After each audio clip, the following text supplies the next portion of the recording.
Now, before the 632 big block that currently makes 1,000 horsepower naturally aspirated, you know, the ones that the Hoonigan used in this thing.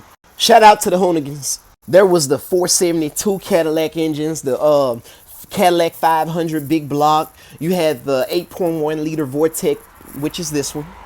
You also have the 427 big blocks, the 402 big blocks. You have the 540s, the 502s, the 572s. But why don't people gravitate towards these engines? Why do they gravitate towards LS engines? Well, I'll tell you. The reason why people gravitate towards LS engines versus the, you know, big block Chevys is because even though the big block Chevys make a lot of horsepower and a lot of torque, they are physically heavy. Like, I'm talking about you drop one in a Mustang, a New Edge Mustang, or some type of old Chevy body, it's going to weigh the front down.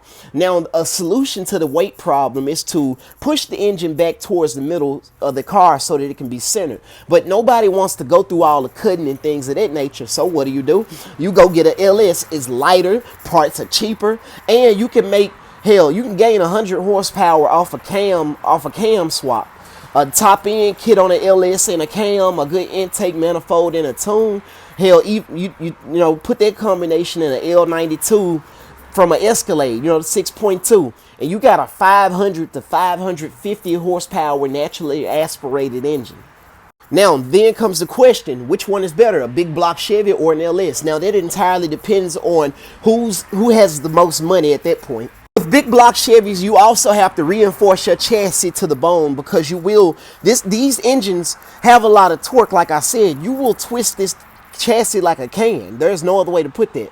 But don't get it twisted. You have some nitrous big block guys, some turbo big block guys, Pro Charger big block guys. They don't play no games. They don't play no games. If that man's cam sound like a bunch of kids cracking ramen noodles packs, yeah, that ain't somebody you want to be running. And not only that, but I like how the big block Chevy cams sound. It's a cammed big block Chevy. There's no better sound in the world besides a cammed Supra, but it just, if you were to close your eyes, you'd immediately know which one's a big block Chevy and which one's a cammed LS. It's just two distinct sounds.